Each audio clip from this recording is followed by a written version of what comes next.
And yes, we are live. Hello, welcome to beautiful Cambridge, Massachusetts and the Reviewed Lab. Ralphie Aversa alongside Reviewed Editor-in-Chief David Kender. And this is day number 3 of How to Hack Prime Day, a week-long series with Reviewed, part of the USA Today Network. David, my man, how are you? I am very excited to get you in the labs today, Ralphie. We got some stuff. Yeah, you say excited now. We'll see how this actually turns out in just a little bit. Senior Lab Manager John Chan, we're going to be joining him here in another part of the Reviewed Lab as we show you exactly how they test the products that they review and recommend here at Reviewed. Also going to be getting into how to spot fake Amazon reviews. Really interesting stuff, but it's super easy. We talked about this a little bit yesterday with Kate Ellsworth, who gave you those great tips about how to professionally shop like a deal hunter. If you missed those tips, you missed yesterday's episode, and you want to see that and or the 250 plus articles that are being written by the team here at Reviewed, primeday.usatoday.com. You'll be able to check all of those right there. David, I've heard you say something in production meetings and a couple times here on How to Hack Prime Day. There's no such thing as a good deal on a bad product. What exactly are you trying to say there? What does that mean? So you've heard me say it a couple times. The staff here at Reviewed has probably heard me say it 1,000 times. And another one of our central tenets is buy it once, buy it right. Mm-hmm. And both of these are about avoiding buyer's remorse and doing a little bit of research up front so that you're focused on the long dollar and not the short savings. And I myself don't always follow this advice like I should. So when I moved into my first big boy apartment, we'll call it, I'm a big coffee drinker. So I got a nice looking coffee maker. It cost $99. I felt like, okay, that should get me a good one. And after about a year, it fizzled. So I liked it well enough and I really liked the look of it. So I went and bought the same model again. And then what happens? A year later, again. Right. Now, here's where I really went wrong. Bought it again, a third time. Oh, come on. About a year later, I wake up one morning and there's a little fizzle of smoke coming. They just announced that the Pope is exactly, it was just like that. In your apartment, there you go. And it was then and only then that I decided to really step up and buy our number 1 rated coffee maker, the Technovorm Mocha Master, which I love. Handmade in Switzerland, cost $325. That one lasted me 10 years. It just actually broke, and I'm getting a new one. But if I had just bought that one in the first place, bought the top-rated one, then I would have saved myself a lot of pain, and I would have been drinking better coffee in the long run. Absolutely, yeah. You would have saved yourself money as well. So then, I mean, when it comes to the articles and the products that are being, recommended here at Reviewed, I would imagine you're not buying a coffee maker 3 times over a 3-year period and letting it break to figure out what's good and what isn't. How do you guys decide what to recommend here? So we have the labs here, and we're going to take you into the appliance labs later. You're going to meet John Chan. Okay. But we test well over 1,000 products a year. I myself, over the years, have tested hundreds of products, and I've tested electric toothbrushes and cameras and televisions and duct tape. I've tested Nerf guns that you can see here. I promise it's more. Who are you firing at there? It's more scientific than it looks. It's a good job. You get a little bit messy, you get a little bit wet sometimes, but I do love my job. Oh, that's really cool. I would love to be able to test Nerf guns. And maybe I know a guy who I could speak to about that. Well, besides David, of course, because recently we did head into another part of the lab, the appliance portion of the lab here at Reviewed with Senior Lab Manager John Chan. Let's take a look. All right, and now we are here with John. All right, why labs here at Reviewed, John? Because science matters, and it's at the core of everything Reviewed does, whether we're trying to find the most eco-friendly dishwasher or recommending a pair of men's underwear. All of our reviews are driven by data and science, and this lab allows us to test rigorously. It controls for air temperature, humidity, voltage, water hardness. All these things can be controlled here, so we can isolate. That's what's happening behind you, right? Yeah, this is the water and this is not just for show. These are real pipes. Yeah, if I pull this down, we'll all get soaked. So yeah, not at the moment, please. Yeah, these machines here control water temperature for our washing machine testing, so every test is consistent with the one before. Unbelievable. And men's underwear? Absolutely.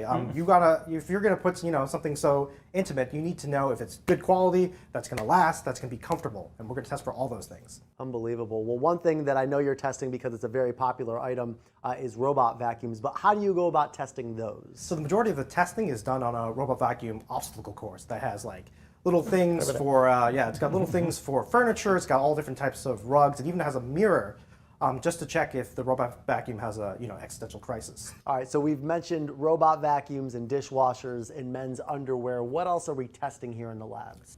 So one of my favorite things to do is to take the claims of manufacturers, like with unbreakable glasses, and take them to the limit. So we took a bunch of different unbreakable wine glasses, hit them with hammers, threw them off the roof, smashed them against the ground, all sorts of things. And you've become quite a TikTok star trying to break these things. Oh yeah, it's one of those fun things. I think that's what we kind of excel here, mixing clinical scientific tests with a little bit of whimsy. Did any of them break? Some of them did break, but some of them were quite resilient. Would you like to try? Yeah, absolutely.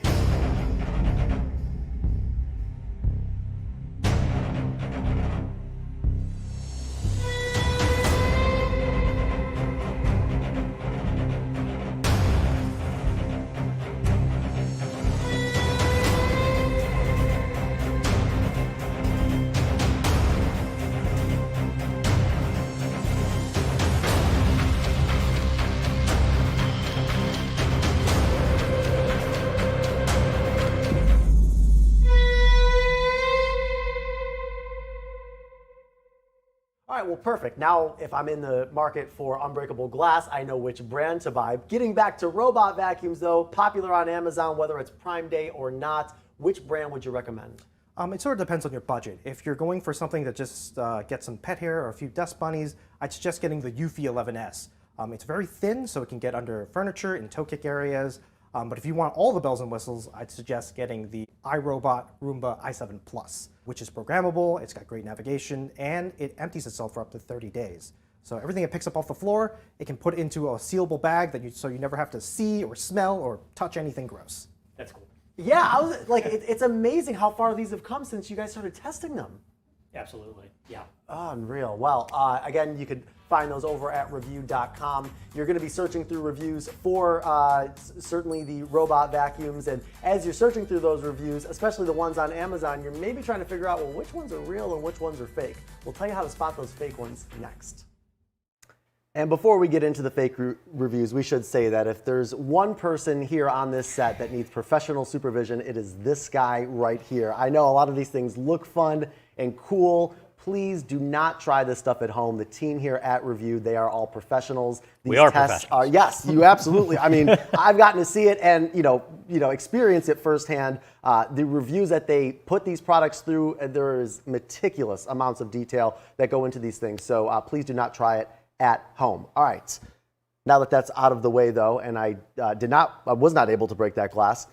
Something we talked about yesterday with Kate Ellsworth on how to hack Prime Day. And again, if you missed the episode, primeday.usatoday.com are the reviews on Amazon and how to spot fake reviews. Now, of course, you're certainly coming to review.com to see which products are recommended. But if you're on Amazon or maybe some of these other sites, how do you know what to trust and what not to trust? Yeah, so there is a problem with fake reviews on Amazon. It's been well documented, and Amazon itself has admitted to it's a problem that they're trying to solve. Mm-hmm. But the fact is that there are companies out there that will connect product sellers, people who are selling their products on Amazon, with people who will accept payment for user reviews, for positive user reviews. And they're very hard for the average consumer to figure out which are trustworthy and which are not. Fortunately, there is a great free resource out there called FakeSpot. It's a third-party website. It's also available as a browser extension, and so it can drop right into an Amazon product page when you're looking at it. It's also available as an app. And you can see right here that what it's doing is it's scanning all the user reviews, and then it's going to assign a letter grade. You can see that F right there. Look at that, and you could click reanalyze. Yeah, so that obviously those reviews weren't great. So it's 101,000 that were left here. Yeah, and it's looking at the language that's used in the reviews, the length of the reviews, who actually published the reviews, and what other products and what types of reviews have they left on other product pages. And one of the great things is it doesn't just work on Amazon. It also works on Walmart and Best Buy and a handful of other big retailers, only a handful. But it's a really powerful tool that people can put in their own toolkit to empower them as a consumer. Now, it's not perfect. Right. It's directional. Yeah. And they're not going to guarantee that a bad review means it's a bad product, a good review means it's a good product. But as Kate alluded to yesterday when we were talking about all the things that our own team does at Reviewed, we're going to look at not a single review, but we're going to look at a mass of reviews. So 1,000, 2,000 positive reviews. That's a great signal that's probably a go ahead and buy with confidence. If it's just a handful, then grain of salt. Exactly. And I love too, the fact that it's used here at Reviewed, because I'm a little skeptical sometimes of the extensions, but how seamlessly it goes into the entire Amazon experience. You can see the grades right there. You don't have to go to another website or another tab. So that certainly helps out quite a bit. You did touch on something real quick though, David, and that was that people sometimes are paid and or they may receive free product to leave a review. I have seen these when I'm scrolling through Amazon. Can those reviews be trusted? So technically speaking, Amazon does not allow pay-for-play positive reviews. And what that means specifically is that sellers cannot pay for positive reviews. But Amazon carved out its own exception for its own little program. They have something called Amazon Vine. So other people can't do it, but they can, right. Okay, there you go. It's their platform. Yeah. What Amazon Vine is they will give you a free product in exchange for an unbiased review. That's what they say. Right. Now it wink, does. Wink, nudge, nudge. Right. Yeah. They do have to self-identify as being part of the Vine program. So you can look at those, and if you want to take those at face value or you want to discount them, it's entirely up to you. But at least you know who wrote it. You're probably just going to go to Reviewed instead, hopefully at least, because obviously there's no bias. So again, very interesting as far as spotting the fake reviews, and then also the pay-for-play as well. More tips from yesterday's segment with Kate Ellsworth. You can watch that episode and see much more at primeday.usatoday.com. All right, now it's time for maybe my favorite part of these, Prime Day Q&A. Okay. So here we go. A question that you submitted. We have the expert, of course, David, answer. The question today, this is interesting. How does Amazon Prime Day affect its grocery service, Amazon Fresh? If you're like me, maybe you've used Amazon Fresh or you used to use Prime Now. Obviously, Amazon owns Whole Foods as well. So as far as the grocery services. So Amazon, they're constantly creating new services and folding ones that used to exist. Right now, there are 3 main ways that you can get food. They have Amazon Fresh, Amazon Go, and of course they own Whole Foods, which they bought in 2017. So Amazon Fresh is largely dry goods, and that's where you're going to get a lot of your name brand stuff, Kraft macaroni and cheese, Jimmy Dean sausage, things like that, shelf-stable products. Right. And what we're seeing for Prime Day is they have 10 to 20% off on select products. It's nothing that really stood out to us yet. Amazon Go is very cool. Now, you live in the New York area. You might have seen these before. There's only 20 of them, and they only exist in 4 cities, New York, Chicago, Seattle, San Francisco. But these are little kiosk-sized stores that you walk into, and you can just pick prepared foods right off the shelf, stick it in your bag, and walk out. No lines, which is very cool. They're using a bunch of smart integration to figure out what you've picked up, what you put back, what you put in your bag, and what you walk out with. Crazy. It is crazy. And they are offering $5 off if you spend $15 or more in one of those, but it only works if you're in one of those 4 cities. Then they have Whole Foods, which is, of course, a gigantic grocery chain.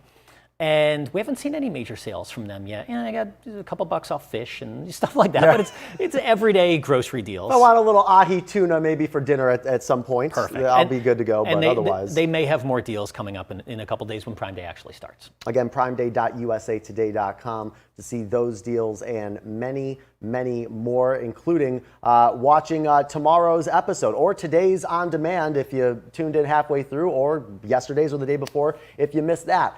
Let's talk real quick about tomorrow's episode, because as the great philosopher Demi Lovato once said, we are staying cool for the summer. We are going to try to literally stay cool with some cool beverages with the coffee aficionado himself here, David. And then we're also going to talk with Ryan Juanita, electronics editor, about some very cool products that can entertain ourselves or keep us entertained while we're outside hanging out with friends and family this summer. How to hack Prime Day. Again, tomorrow, our final in this series, noon Eastern. And to watch that and, of course, see past episodes and much, much more, primeday.usatoday.com. David, great work as always. Thank you for joining us, and thanks to the whole crew here in Cambridge at the Reviewed Lab. I'm Ralph Villaversa. We'll see you tomorrow at noon Eastern for How to Hack Prime Day with Reviewed, part of the USA Today Network.